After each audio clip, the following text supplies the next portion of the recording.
We are talking about way more than just rest days from your workouts, friend. This episode is all about restorative rest, the kind that benefits you mentally, emotionally, and physically. And yes, you do have the time, and you can still do all the things that you need to get done, trust me. So let's go over the benefits of rest, and then I'm going to give you a foolproof framework to work from instead of giving you like the Googleable laundry list of self-care items. I'm going to give you a framework to work from so you can apply this to your life and actually build this kind of restoration into your nonstop mom life, just like I have. Hey mama, welcome to the Tough Love Mom Podcast. I know you're here because you're ready to get consistent and finally lose that weight, and you're not afraid of a little tough love. You know what to do to lose weight, but following through on those things feels impossible. You wish you could just feel like your strong, confident self again and want to be a good example for your little ones, but you get thrown off by mom guilt and the unpredictability of motherhood. It's frustrating. Taking on your journey postpartum is hard, but it's not impossible. Hey, I'm Liz, and I've been where you are. I gained a lot of weight in my pregnancies, 90 pounds and then 60 pounds. I needed to lose that weight to take control of my health and honestly just wanted to feel like myself again.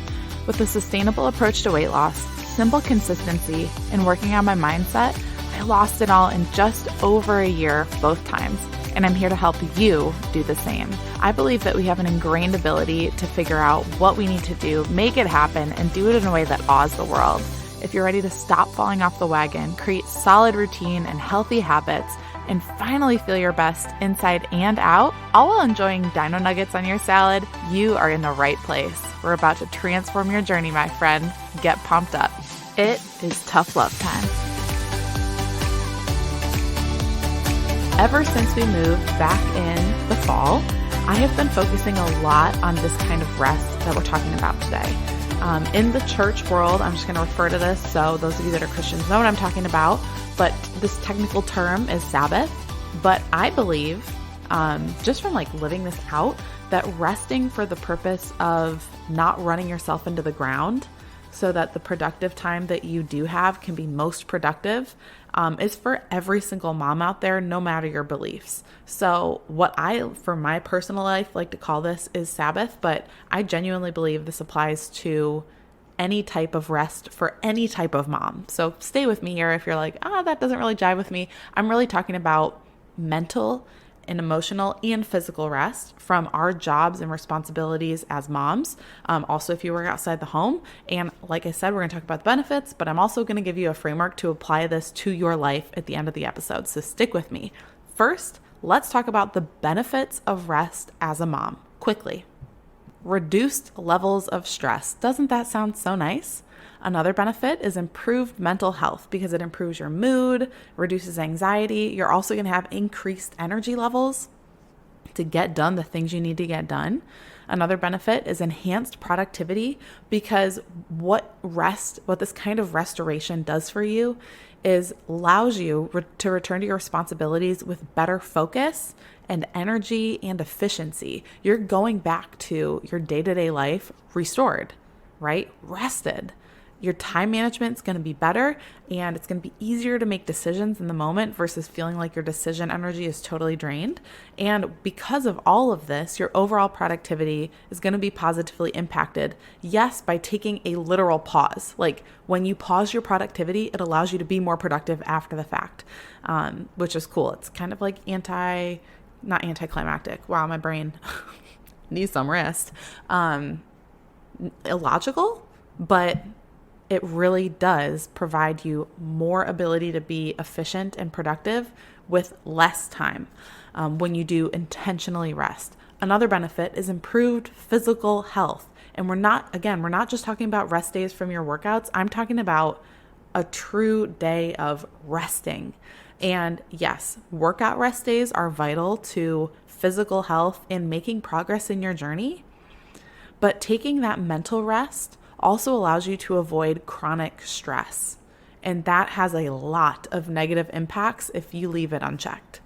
Another benefit is better relationships because when you rest, and I know like when you go on vacation or when you do get a day off from all the mom responsibilities and can allow your body and mind to rest, you're a little more patient, right? You've got more energy, more emotional availability for everyone that always has demands for you. Because of that, when you allow yourself to do this on a more rhythmic basis, you're going to have better relationships because that patience, that energy, and emotional availability for everyone around you is going to be more consistent, more predictable. And it also allows for growth. This resting allows you to grow and gives you a stronger sense of identity. Let me talk about that real quick. She might be like, how are those things tied? When you have the time to do some self-reflection, like some uninterrupted time to just sit with yourself, with kind of what's gone on the past week or the past month, and reconnect with your own needs and your own interests, it helps you. And this is hard because as moms, our whole identity shifts. We're relearning how to be ourselves in this completely new, unfamiliar role that we're learning literally trial by fire, right? So when you can take that rest, and I don't want you sitting here rolling your eyes being like, I'm never going to find that, Liz. I'm not sleeping at night. The baby needs me 24/7. Like, we're going to talk about the framework in a minute.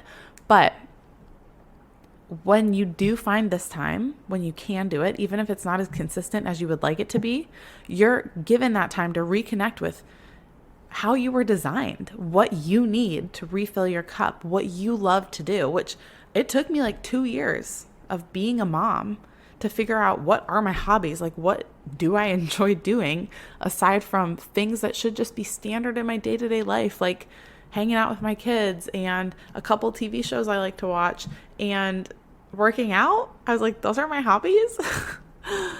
When you get that time to rest, that sense of identity can be restored. Little, not immediately, not all at once, but tiny little pieces at a time over time. So those are the benefits, and they're vast, right? They cover physical, they cover mental, they cover emotional, they cover your identity, and it helps give you that time and space to cover those things instead of continue to sweep them under the rug or put them on, the back shelf for later because you've got all these responsibilities that you need to take care of everyone else and everything around you before yourself. And again, we're not talking about self-care today. I'm not giving you a list of ideas because you can go Google those. They're everywhere and they really won't do it for you because we're going to go into this framework of how to rest as a mom. Let's talk about this. This is what you're here for. And this is really what I want to give you because this is what has changed my life the past 8+ months of being more intentional about rest. I will not say I've been perfect with it because I have not. I have weeks where I'm like, wow, today was like supposed to be my day of rest and I was not very intentional about it and I did not feel very rested, but I kind of did some of the things, so I got a little bit. It's all perspective, but let's talk about this framework that I've been using that has really helped me find rest on a more consistent basis instead of running myself into the ground and, at 9 p.m. one night being like, Casey, my husband, Casey, I need like a day off of not momming. I'm going to leave the house at 8 a.m. and I'm not coming back till dinner time because I used to have those days where I was like, I just need to get away from everything and everyone for like a day. Just full transparency here. And doing this has allowed me to stay present, but also find that rest that I was seeking when I was burnt out. So let me preface this with this is going to look different for every single mom. And what I share here, what I share right now is not the be all end all, but it is a great framework to work from. Okay. No laundry list of ideas on how to rest. This is literally here's step 1, 2, and 3. Follow these steps, apply it to your own life, apply it to the season that you're in, and then go get after it, as I always say. So step 1 is I want you to determine these values. Who, what, yes, I said that twice, where, and how. Who, what, where, and how. Who, what, where, how, right? Okay, those are the 5 things. Who do you want or need to feel most present with? And, well, let me rewind. I want you to get out a pen and paper right now if you're at home or if you've got a minute. If you don't, just kind of brainstorm through these things and then you can like cue this episode to play again, especially if you're in like Apple Podcasts. I'm pretty sure you can do that in Spotify, probably in any podcast player, to be honest. So cue this up to listen to one more time later today when you can go back and go through these 3 steps. So step 1, determine your values. Who, what, where, and how. Who do you want? This is question number 1 that you're going to answer in step 1. Who do you want or need to feel most present with? Who do you want or need to feel most present with? Who are those people in your life? Next question is a what question. What do you enjoy doing? And like, just write out as many things. I don't even want to list out ideas here because this is so different. I want you to think about not self-care items. I want you to think about things that are outside the house, things that are, things that cost money, things that don't cost money, things that get your body moving, things that let you sit on your butt for hours. Like, what do you enjoy doing? Is it artistic? Is it analytical? Is it social? Is it alone? What do you enjoy doing? And I want you to think of like activities, like tangible things you do. What do you enjoy doing? Next question, the next what question is, what responsibilities are work for you or work to you? So some moms might not really see dishes as work. It might just kind of be this rote activity that you just do and it doesn't really faze you. That's what dishes are to me. Early on in our marriage, they were not. It was a job and it was a battle. But now it's one of those things that's just kind of a rote activity. I don't think twice about it. It doesn't feel burdensome. I have no resentment towards my husband for not doing them because I just do them. They don't faze me. So do I do dishes on these days that I rest? Yeah, because it just doesn't really faze me. Laundry, some days I don't want to do laundry on the day I rest. Other days, I don't mind doing laundry on the days I rest. It just depends on my mood that day. So those are responsibilities that one mom might feel like dishes are. Another mom might feel like laundry is or isn't. Maybe it's changing diapers. Like, it could be what feels like work to you. Grocery shopping. There's plenty of mom activities. And then also, if you work inside, outside the home, full-time, part-time, whatever, if you have a job outside of motherhood, what responsibilities in that realm are work to you? And I would even challenge you to say that job as a whole, no matter what it is or how much time you do or don't spend doing it, I would challenge you to deem that whole piece of your life a responsibility that should be work to you. Because on a day of rest, you should not be doing that job. We do not need to be working 7 days a week, okay? Especially if it's one that you're in charge of your own time. You need to put that down 1 day a week. That should be a non-negotiable. I don't care what your beliefs are. We are not designed to work 7 days a week. We're just not. And if you don't have that option, if that's something that you're on someone else's time clock and they're making you come to work or you'll lose your job or you won't get paid, that's different. And that's something maybe you try to have a conversation about with leadership. I don't know the answer to that. But if you have the ability to not open your email, to not reply to text messages or phone calls, or to not think about it, if you think about it on that off day, I like to capture that thought. I tell myself this is how I kind of get through that because I'm a new idea, jump on it, write it down, think about it more. I have to trust that if that's an idea that I need or that is going to last or something that I will implement, I need to trust that that is something that the Lord is going to put back in my brain on a day I am working. And I really have to be intentional about taking those thoughts captive, even though they're good thoughts, they're productive thoughts, on a day I'm trying to rest. So what was a long-winded way to say, what responsibilities in your life or in your job are work to you? And if you work a job outside of motherhood, that whole job should be considered a responsibility that should be work to you because you need to put it down 1 day a week. I know I'm not stubborn about a lot of things on here, content-wise or what I teach, but that is one thing I'm adamant about because you will burn out. You will burn out. Speaking from experience here, okay? So that is another what question. Now we've got where and why left. So where does time get spent that is not fulfilling? Where does time get spent that is not fulfilling to you? It's not filling your cup back up. Here, I am going to list some ideas because I'm also very passionate about this question. Phones, screens, driving around doing errands, phones, screens. Yes, I said that twice on purpose. Those are things I want you to think about. Where is your time going that is not fulfilling? It's kind of draining or it's a distraction for you. Where is that time going? To things that aren't fulfilling? Or where does time get spent that it's not helping you? because those are things that down the road on these days of rest for you, you're going to lay them down. You're going to put them to the side. You're going to try to not plug into them at all. If you are, it's very minimal compared to your normal day. Challenging, I know, but it is worth it. Last question is a how question. How do you function best?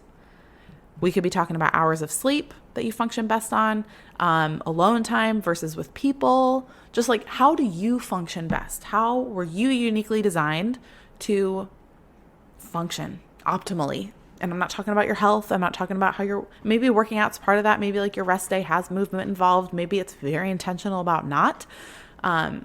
The other weekend, I had a really fun time working out with my husband, which we haven't done in years. And so that's something that I'm like, hey, on a rest day, like I do, on like my day of rest, I do like to work out sometimes. And it'd be super fun to go do that with my husband and have our kids in the gym, daycare thing and go work out together because we just never get to do that. So again, how do you function best? Just physically, logistically, how do you function best? So that's step one. A lot of questions. Determine your values. Who do you want or need to feel most present with? What do you enjoy doing? What responsibilities are work for you? Where does time get spent that is not fulfilling? And how do you function best? Okay, you've answered those questions. We moving on to step two. That's like the grunt work. That's the stuff you have to go through and process and think about for these days of rest to actually work, for these days of rest to actually fill you back up. Because if you just go into a day of rest being like, throwing spaghetti at the wall saying, okay, I'm not going to work out. I'm not going to do the dishes. I'm going to do a little bit of laundry and I'm not going to run any errands. Okay, great. But is that actually going to fill your cup back up? Have you thought about the people in your life that you want to be present with? Are you still going to scroll your phone a ton? Because then it's not going to feel like a day of rest and you're going to be like, this didn't work. So you have to do step one. Answer those questions. Come back to this episode if you cannot do that right now. But you have, if you're not going to do those questions, go listen to a different episode. Like, stop listening now. Go listen to something else because this will not work for you. Step 2 and 3 will not matter if you don't do step 1. That's why it's number 1. So go answer those questions. Take the time. I know you don't feel like you have the time, but if you want to actually find rest, you need to make the time to answer those questions. Do not do step 2 and 3 until you've done step 1. There's your tough love for the day. I love you. That's why I'm saying this, because I don't want you to be like, that didn't work. Because it will if you answer the questions. Get honest with yourself. And this is like a fun one. These are feel-good questions that will help you uncover, make you excited about taking this day of rest, okay? So do them. Step 2, decide on your rhythms, daily, weekly, monthly, and yearly. And this will like ebb and flow over time, especially when we're talking about monthly and yearly.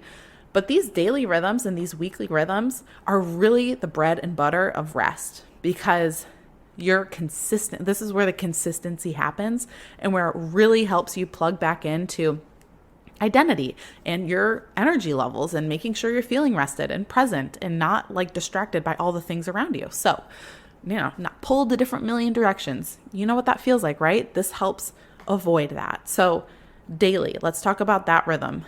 A daily rhythm of rest. Gosh, that sounds really like woo-y, but like a daily rhythm of resting is miniature. You're not going to hit on all these values that we just journaled about or you just wrote down and brainstormed. I want you to pick one thing. And you can change this up day to day based on what you feel like you need. You can make it a consistent thing so it becomes a staple in your day to day. But I just want to encourage you, these daily things, pivot them as you need to because you will change as life changes. So maybe it could look like if a responsibility that's worked to you, maybe there's like a portion of the day where you don't do those things, where you don't think about those things. Like maybe it's after 5 p.m. you don't think about work. You don't pick up your phone. Where does time get spent that isn't fulfilling? Phones, screens, maybe you find yourself scrolling a lot. So instead of starting the day, opening social media, you get an alarm clock and you put your phone somewhere else. It could also be like who you need to feel most present with. Maybe that's fulfilling to you on a daily basis. So you're really intentional about having dinner together or eating breakfast as a family. These are just some random ideas, but pick one thing that's going to just make you feel a little bit better on a daily basis, a little bit rest. It's not going to be like rest, but it will be that positive hit to your day to day. No matter how bad your day goes, you were intentional about something. That's the daily mini. Now, weekly, this is like really where the magic happens, okay?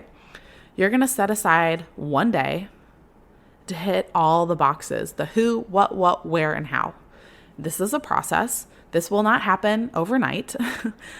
This is something that you're going to have to be intentional about and learn more about yourself to figure out how this will work. You need to communicate with your husband about this. You need to communicate with your family. You need to plan. We'll talk about that piece because it's in step 3. I'm getting ahead of myself.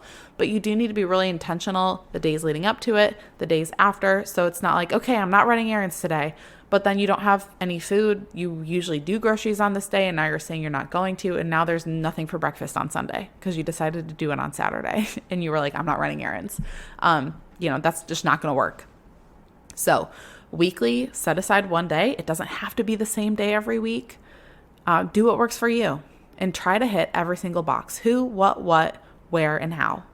Now, monthly and yearly, this is a little more reflective. On a monthly basis, I want you to aim to evaluate how the rest is going on that weekly and daily basis. Like how is your rest, your day of rest going? Where have you been off? Where do things feel a little bit off? And how can you be more intentional so you don't just keep coasting down the same path? Instead, you make change where you need to make change, and then you carry on. And on a yearly basis, this is where it really gets beautiful and really is restorative. You get a lot of reflection time, is I want you to aim to hit these things, like what you're doing on a weekly basis, one day a week. I want you to find a week at least once a year. Ideally, I'd suggest doing this more than once a year, maybe 2 or 3 times, but find a full week where you can hit all of those boxes every day. So you know how on a weekly basis, you're taking one day of rest?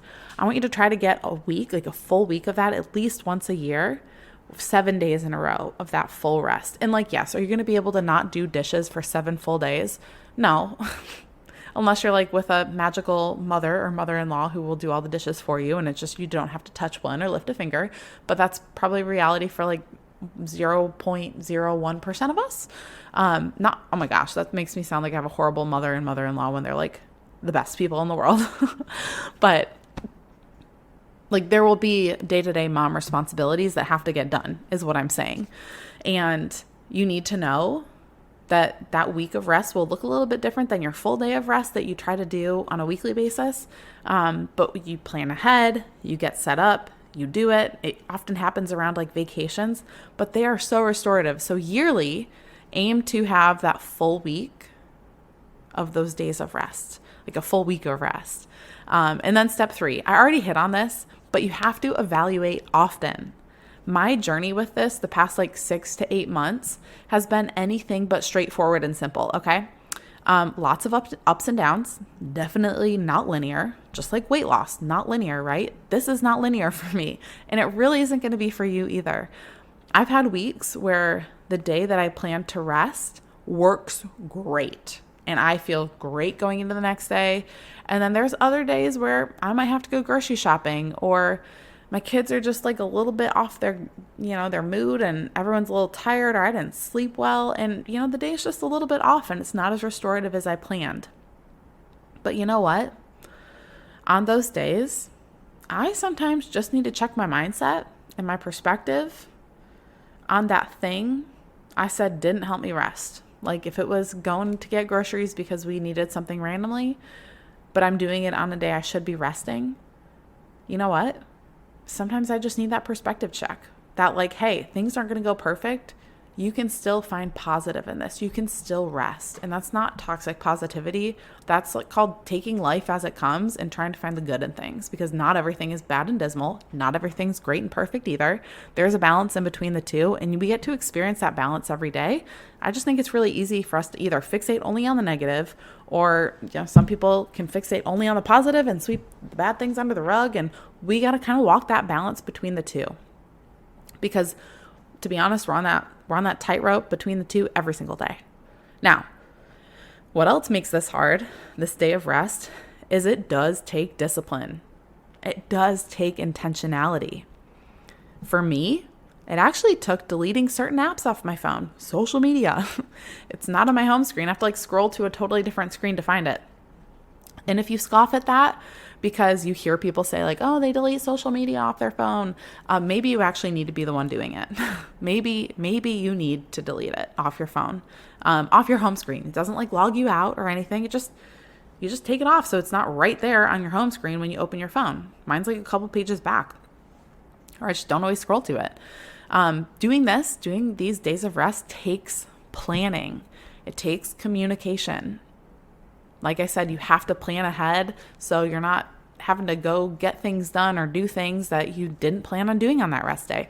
If you've been used to working 7 days a week nonstop and you're okay, I'm going to start implementing this and I'm not going to work my job 1 day a week, you're going to have to plan ahead. You're going to have to be a little bit more productive on the front end so you can take that full day of rest. But it is vital. And if you're burned out, if you are stretched thin, if you're struggling to attain any of the benefits we talked about at the beginning, and your mental health is taking a hit, and your energy is shot, and you have a constant short fuse with everyone you love and care most about, I would argue to say that this is the thing you need to prioritize this weekend. It's Thursday right now. If you're listening when this episode comes out, you have no excuses. You've got 2 whole days to prepare. If you want to take a rest day on Saturday, you got to do it. Like your health journey or your weight loss journey, this journey of figuring out how to rest as a mom is not going to be linear. So start small. Pick a day to unplug and rest. Don't expect perfection of yourself. Try to hit on a couple of those values that you brainstormed earlier. It will take being a bit more productive on the days leading up to that day. And it will also take on that day of rest, allowing to-do items that come up or that you usually do on that day. It will take you letting go of that perfection and letting them slide to the next day, okay? Waiting to do them till the day after you rest, but I promise it is worth it. Okay, pick a day, figure out what for you is a go and what doesn't need to get done or doesn't need to be opened up or looked at or consumed that day. Focus on the people you love most and get after that rest, my friend. Have the best, most restorative weekend, and I'll see you on the flip side. Before you go, thank you for spending this time with me on the Tough Love Mom podcast. If this episode encouraged you in any way, the number one way you can thank me is to leave a review letting me know how the show has impacted you. Then send this episode to another mom friend or take a screenshot, post it on social media, and tag me so I can personally thank you for helping me on this journey to impact thousands of moms. I'm so grateful to be on this journey with you, sister. Until next time, get after it.